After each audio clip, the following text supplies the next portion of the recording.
कोई भी काम है, चाहे आप अपने घर में पंडित को बुला के पाठ पूजा करते हैं तो वो सब सेवा में काउंट होता है। सब चीज़ की सेवा है। आपने किसी को पानी पिला दिया, वो आपकी सेवा है। आपने अपने घर में पाठ पूजा कर दी, वो भी सेवा है। आपने घर में सुबह शाम दिया बत्ती जला दी, भगवान की पूजा कर दी, भगवान का मंदिर साफ कर दिया, सब सेवा है। हर कार्य, हर एक सही कार्य जो है वो सब सेवा है। सेवा कहीं पर भी कर सकता है। तो ये सेवा वाला भाव मैं आपको ये बता रहा हूँ कि मैं अभी अमृतसर गया था। अमृतसर गोल्डन टेम्पल घूमा मैं करीब 9 से 10 बजे के बीच में मैं गोल्डन टेम्पल के प्रांगण में पहुंच गया था। वहाँ से मैं सारा बाहर का, पहले पूरा बाहर का व्यू लिया, मैंने व्यू देखा और उसके बाद मैं गोल्डन टेम्पल के अंदर गया। गोल्डन टेम्पल में मैंने ये देखा, मैं आपको गोल्डन टेम्पल की बातें बताता हूँ। गोल्डन टेम्पल में जितना मैंने वहाँ पर लोगों की बातें, जो वहाँ का वातावरण देख के मैं वहाँ पर मैंने जाना कि वहाँ का एक समय है। उस समय पे क्या होता है, बाबा की जो बोलते हैं बाबा की पालकी, वो जब मैं गुरुद्वारा के अंदर मत्था टेकने के लिए जा रहा था, तो काफ़ी हज़ारों की संख्या में लाइन लगी थी, भीड़ लगी थी। हज़ारों की संख्या में, मतलब लाखों की संख्या में बोल दो कि मेरा नंबर अंदर घुसने में मेरे को पूरे 2 घंटे लगे उस लाइन में लगे हुए। तो मैं देख रहा था, जैसे हम अंदर लगे थे लाइन पे, तो सामने ही एक बाबा की पालकी रखी थी। मैंने पालकी देखी थी, बड़ी सजी थी। अंदर पालकी के अंदर जो बोलते हैं मोदक टाइप के तकिए बोलते हैं, उस टाइप के, तो मोदक टाइप के तकिए थे। अंदर बड़ा सुंदर बनाया था, अब बाहर से पूरा सुंदर था। और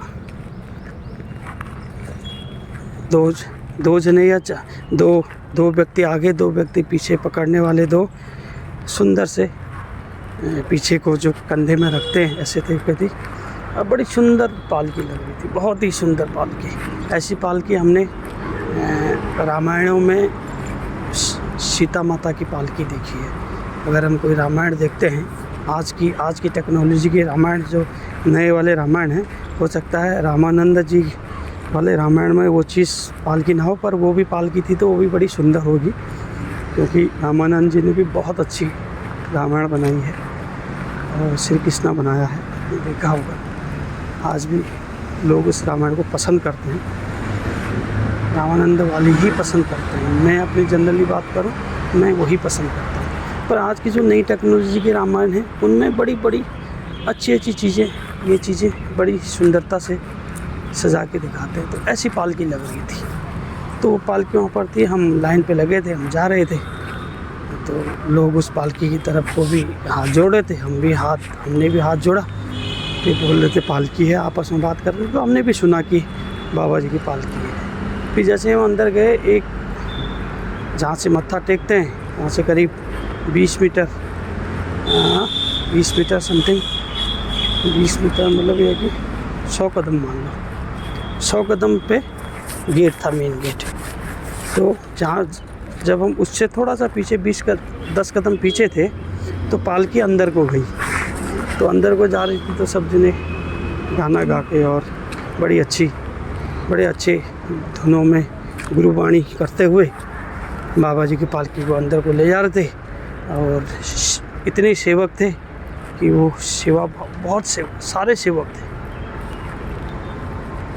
सारे इतने सेवक थे उस पालकी को ले जाने के लिए और उस पालकी की सेवा करने के लिए।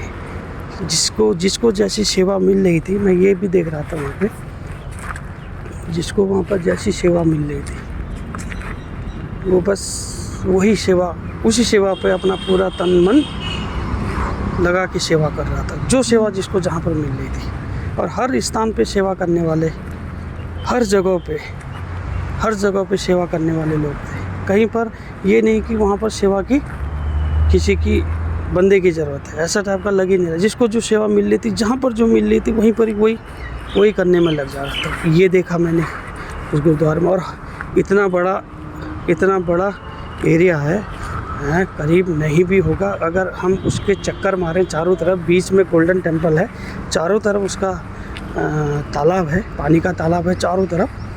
और फिर उसके बाद चारों तरफ पानी है, पानी के बाद करीब पूरी डबल से भी ट्रिपल वाली जो रोडें होती हैं, इन रोडों की तरफ पूरा पैसेज बना था चारों तरफ। और उसके बाद उसकी रोड के उधर की तरफ पूरा रहने के मंदिर जैसे, रहने के मकान जैसे, या छोटे छोटे मंदिर, या किसी की सेवा, भक्तों की सेवा के लिए जो वहीं रहते हैं उनके लिए काफ़ी चारों तरफ से पूरा बना था। लाइटिंग लगी थी, बड़ी सुंदर था। उस पूरे एरिया की बात कर रहा हूँ मैं। वो एरिया करीब अगर हम दौड़ के जाएं तो कम से कम 500 मीटर का एरिया है। 500 मीटर का चक्कर था पूरा। 500 मीटर का मतलब हो गया आधा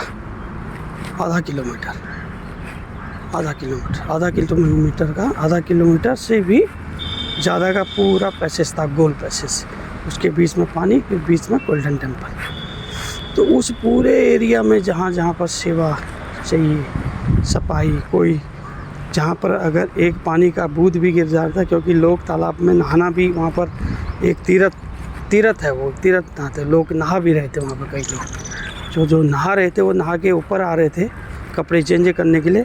तो नीचे जब पानी होता था, उस पानी को पोछा मारने के लिए भी वहाँ पर मैंने हज़ारों की संख्या में सेवक देखे। और एक सेवक की तो ऐसी बात बताता हूँ, उसकी एज कम से कम 4 से लेके 5 साल का बच्चा होगा। 4 से लेके 5 साल का बच्चा होगा, चल रहा था, पर उसके हाथ में भी एक छोटा सा कपड़ा था। वो भी लोग जो नहा के आ रहे थे अपने पिताजी के साथ, वो भी पानी को साफ कर रहा था, वहाँ पर सेवा कर रहा था। तो सेवा तो वो होती है, सेवा तो हर चीज़ सेवा है। अगर आपने कुछ भी काम किया, सब चीज़ सेवा में काउंट होता है, सब चीज़ सेवा है। बस सेवा के भाव जैसा होना चाहिए कि सेवा, इसी को सेवा बोलते हैं, जो सेवा मैंने आपको गुरुद्वारे में बताया। फिर मैं आपको भंडारे में बताता हूँ। मैं भंडारे में गया ऊपर खाने के लिए। हमें कौन से फ्लोर पे भेजा था? दूसरी फ्लोर पे भेजा था खाना खाने के लिए। उससे नीचे ग्राउंड फ्लोर था, जो नीचे का सबसे बेस वाला हिस्सा होता है। उसके ऊपर फर्स्ट फ्लोर था, उसके ऊपर सेकंड फ्लोर था। तो हम, मेरे ख्याल से मुझे जितना याद है, या सेकंड पे या थर्ड पे, ऐसे फ्लोर पे हम खाना खाने के लिए गए थे। और उस समय जब मैं अंदर घुस रहा था, तो अंदर करीब नहीं भी होंगे 3 से 4 हज़ार लोग वहाँ पर खाना खा रहे थे। और खा के अपना जो भोजन पाया वो उठते रह रहा था, जाते रहता था। उसकी जगह पे जैसे ही वो वाला उधर का हिस्सा उठा, फिर वहाँ पर भी विदिन 2 मिनट में वाइपर वाला एक जना आगे से उसने पानी डाला, और पानी डाल के दूसरा बंदे ने वाइपर मारा, साफ हो गया। सेकंडों में लोग वहाँ पर बैठ रहे थे। उनके हाथ में जैसे ही वो अंदर ऊपर को आ रहे थे थर्ड फ्लोर पर, वहीं पर ही गेट पे ही उनके हाथ पे थाली, चम्मच और पानी पीने के लिए कटोरा भी मिलता था। अंदर बैठते थे, जैसे ही बैठते थे विदिन 2 सेकंड में उनके पास सारी चीज़ें अवेलेबल हो जाती है। अगर आपके पास पहले क्या आना है, पानी आना है, पानी के बाद आपको तुरंत सब्जी के बाद तुरंत चपाती, तुरंत आपको खीर, जो भी चीज़ें आपको विदिन 2 सेकंड में ही आपको सारी चीज़ें मिल जाती है। जैसे ही आपकी 2 रोटी ख़त्म होते ही, जैसे आप ऊपर को सर उठाओगे, आपके पास रोटी वाला आता हुआ दिख जाएगा कि आपकी रोटी, जैसे हाथ डालोगे आपको रोटी मिल जाएगी।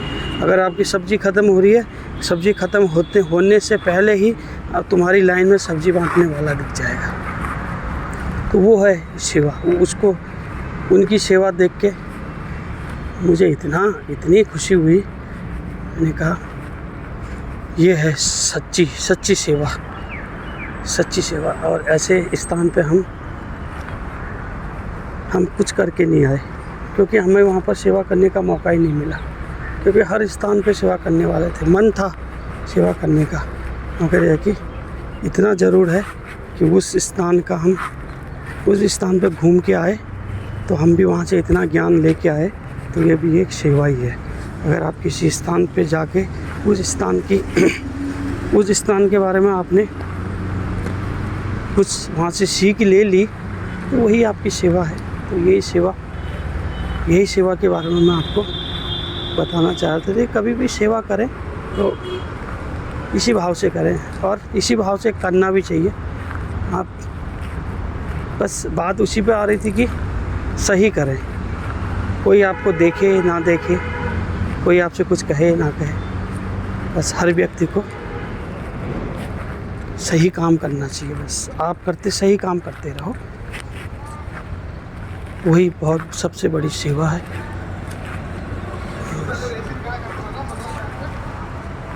उसी सेवा पे हमें रहना चाहिए, क्योंकि भारतवर्षी है, भारतवर्ष में जन्म लिया है हमने। इतना तो हर व्यक्ति का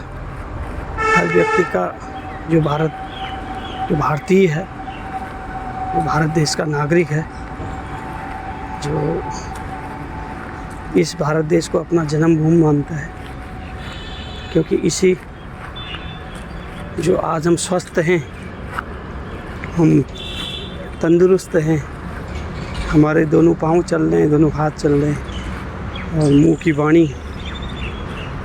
मुंह के शब्दों से हमारे शब्द निकल रहे हैं मुंह से, आँखों से हम दुनिया देख रहे हैं। जब ये चीज़ हमें इस पहले वातावरण ने, ये चीज़ हमें किसने दी है? ये चीज़ हमें वातावरण ने दी है।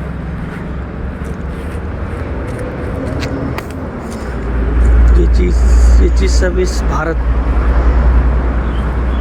माँ ने दी है, इस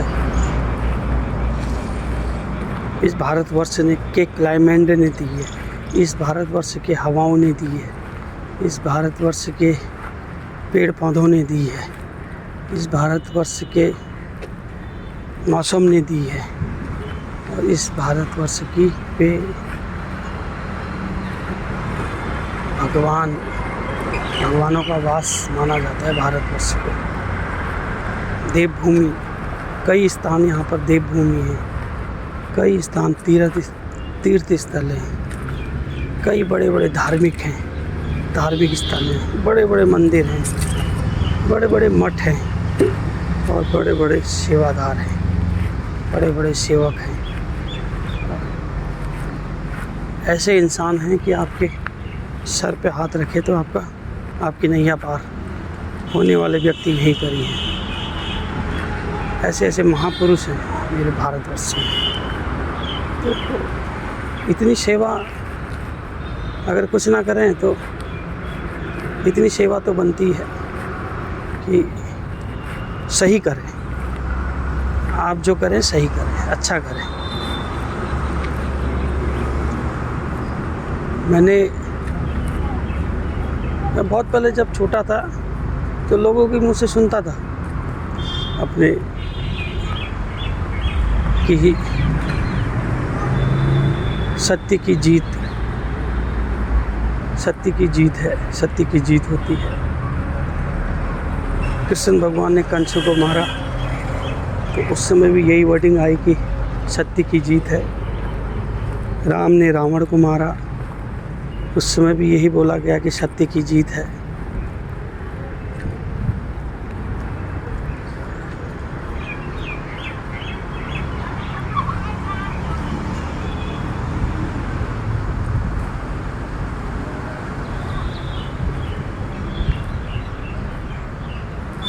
प्रहलाद जी के टाइम पे होलिका दहन हुई, होलिका जल गई, तब भी यही बोला सत्य की जीत है। तो सत्य है क्या? सत्य कौन सा सत्य है क्या? झूठ का तो हर व्यक्ति को पता है। आज के समय में झूठ का सब पता सबको है कि मैं अंदर गया, एक गिलास पानी पी के आया, बाहर आया, किसी ने मेरे से पूछा तूने पानी पिया, मैंने बोल दिया मैंने नहीं पिया, तो वो तो झूठ है। उसका तो पता है हमें कि झूठ ये है कि मैंने जो चीज़ खाया वो चीज़ बोल दिया नहीं खाया, वो झूठ है। तो सत्य क्या है? सत्य है क्या? वो क्या चीज़ है? तो बचपन में आज आई थी ये बातें मन में कि सत्य है क्या। तो मेरा मानना तो यही है सत्य में, कि सत्य अगर आप किसी 10 आदमियों के बीच में आप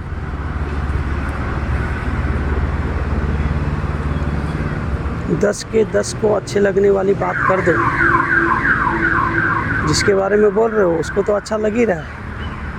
अगर 10 आदमी खड़े, 10 आदमी हैं, 10 आदमी के बीच में आपको कोई चीज़ बतानी है, अब जिसके बारे में उन 10 आदमियों के बारे में ही बतानी है, जिसके बारे में आप बता रहे हो उसको तो अच्छा लगा ही लगा, पर जो 8 बंदे हैं, जो 9 बंदे हैं सुनने वाले, उनको भी अच्छा लगा, तो वो सत्य है। मतलब मेरे मुंह से निकली बातों से अगर सबको खुशी मिली या सबको अच्छा लगा, तो मैं उसी को सत्य मानता हूँ। मतलब आपने किसी व्यक्ति को खुशी दे दी, वही सत्य है। आपने किसी को अपनी बातों से मन खुश कर दिया, अपनी बातों से मन खुश कर दिया, वही सत्य है। किसी को आपसे मिलने के बाद उसका काम हो गया, तो वही सत्य है।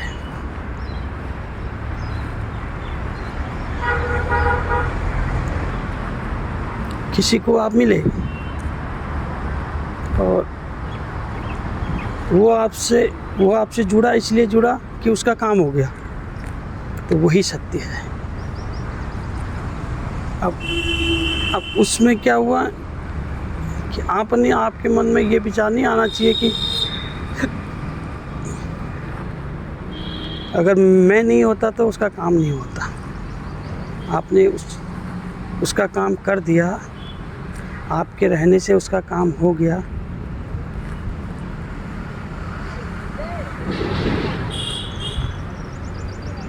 तो ये आपका प्लस पॉइंट है। ये आपको भगवान ने इस लायक बना दिया। आपकी सोच अच्छी है। किसी के साथ आप खड़े रहने से अगर उस व्यक्ति का काम निकल जाए, तो इससे अच्छा तो कुछ है ही नहीं। इससे तो ये प्रतीत होता है कि आप पे ऐसी शक्ति है ना, कि आप उसके सामने खड़े हुए और उसका काम हो गया। तो ये शक्ति देने वाला कौन है? ये खुद हम हैं, कि हमारे काम है कि हम सही करते आए हैं, हमने हर काम सही किया है, और उन सही कामों को इस व्यक्ति ने भी देखा है कि ये व्यक्ति सही। क्योंकि आप कहीं पर भी किसी भी समय में सही काम करते हैं, तो आपको देखने के वाला ये नहीं कि आपको कोई नहीं देख रहा, आपको बहुत लोग देख रहे हैं, आपको हज़ारों लोग देख रहे हैं, आपको पूरा वातावरण देख रहा है, आपको इस संसार में चलने वाली हवाएं देख रही हैं, इस संसार के पेड़ पौधे देख रहे हैं, इस संसार के लाखों करोड़ों जीव जंतु देख रहे हैं, और हज़ारों की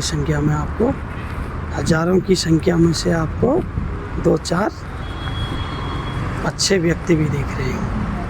क्योंकि जो 100 लोगों की भीड़ में अगर कहीं पर जाते हैं, तो वहाँ पर 10 व्यक्ति अच्छे विचारों वाले भी होते हैं, और उन अच्छे विचारों के व्यक्तियों को ऐसे ही भाव वाले लोग ही दिखाई देते हैं, क्योंकि उनके पास वो शक्ति है। उनके पीछे उन्होंने जो अपने अंदर जो टाइपिंग करके जो रास्ता मांगा है परमात्मा से, क्योंकि हमारा दिमाग पूरा कंट्रोल करता है भगवान, क्योंकि भगवान ने बुद्धि दिमाग जो है सबको बराबर दिया है। ये कंट्रोल पूरा होता है, इसको कंट्रोल करने वाला पूरा भगवान है। और क्यों है वो भी बता रहा हूँ आपको, क्यों है भगवान। तो भगवान कंट्रोल करने वाला है, तो भगवान कहाँ है? भगवान कहाँ है? भगवान अपने अंदर है, अपने अंदर। और भगवान के पास कंट्रोल करने के लिए एक सिस्टम है। जिन सिस्टमों को हम अपने सामने देख रहे हैं आज की डेट में, जिसमें कंप्यूटर बोलते हैं, लैपटॉप बोलते हैं, मोबाइल बोलते हैं, इससे भी बेहतरीन सिस्टम भगवान हमारे मन में बैठे उस मशीनरी के साथ हमारे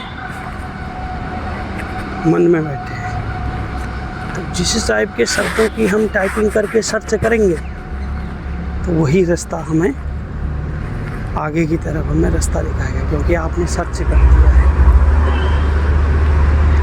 आप सही बातों को सर्च करेंगे, आपने सही बात सर्च करी तो आपको सही दिशाएं मिलेंगी। तो हर व्यक्ति ने आज के टाइम पे अपने अंदर भी सही चीज़ों पे इंटर करना चाहिए, उन्हीं शब्दों की टाइपिंग करनी चाहिए, क्योंकि कंट्रोल सारा हमारे पास है, मन में है, आत्मा में है। और आत्मा ही अमर है। हम अपनी अगर ऐसे ही इन्हीं आत्माओं से तो व्यक्ति का जन्म होता है, इन्हीं आत्माओं से सृष्टि बनती है, इन्हीं आत्माओं से आगे की सृष्टि तैयार होती है, इन्हीं आत्माओं से भगवान पैदा होते हैं। भगवान हमारी आत्माओं से ही पैदा होते हैं। आपने देखा होगा, आपने सुना होगा, और हम देखते आ रहे हैं कि हमें शिव शंकर भगवान की फोटो जैसा चित्रण हमारे सामने दिखाया, हमें आज तक भगवान का चित्र वैसे ही दिखाई देता है। अगर हम आंखें बंद करके भगवान भोले को याद करें, तो भगवान भोले का वही चित्रण आएगा जो हमारी आत्मा ने बना रखा है, जो हमारे आत्मा का चित्रण है। और आत्मा ने ही वो चित्रण क्या करा है, पूरे वातावरण में फैलाया, क्योंकि आत्मा ही वातावरण में आपके शब्दों को फैलाती है।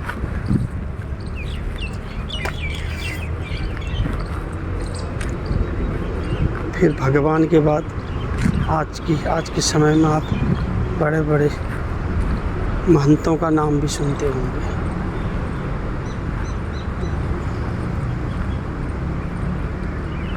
बड़े बड़े व्यासों का नाम सुनते होंगे, बड़े बड़े वक्ताओं के नाम सुनते होंगे। उसके लाखों की संख्या में भक्त हैं, ऐसे सुनते होंगे। उसकी करोड़ों में सेवादार हैं,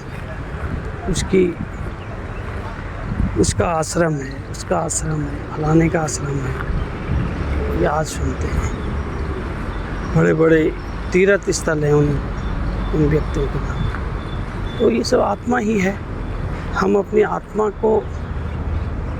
आत्मा में इन चीज़ों का सर्च करते रहेंगे, तो हमारी आत्मा भी मजबूत होती है, हमारी आत्मा भी शुद्ध होती है।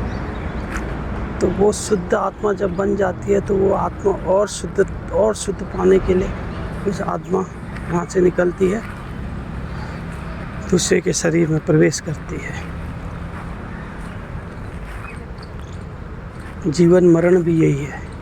भगवान का सत्य, इस संसार में सत्य दो ही चीज़ हैं, एक है भगवान और एक है आत्मा। बोलते भी हैं आत्मा और परमात्मा। पहले आत्मा का ही नाम आता है, क्योंकि आत्मा से ही भगवान बने हैं, आत्मा से ही परमात्मा बने हैं। हमारे अंदर के विचार ही हमें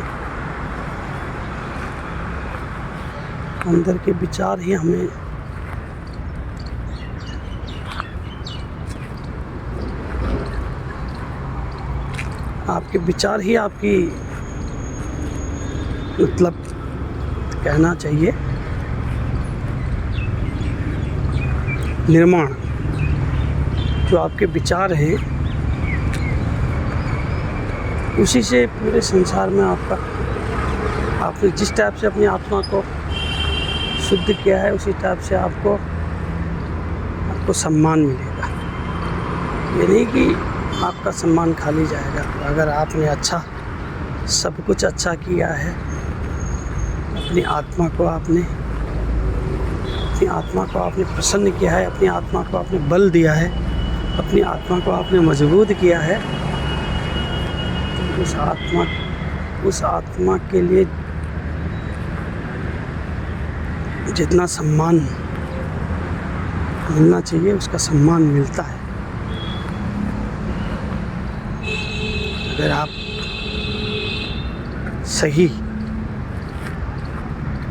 सही करते रहें, जो करें सही करें, तो उसका फल आपको यही मिलता है। यही आज के विचार थे। बात करने का मन तो काफ़ी है, पर कितनी बातें अच्छी लगी, कितनी बुरी। जय श्री राम।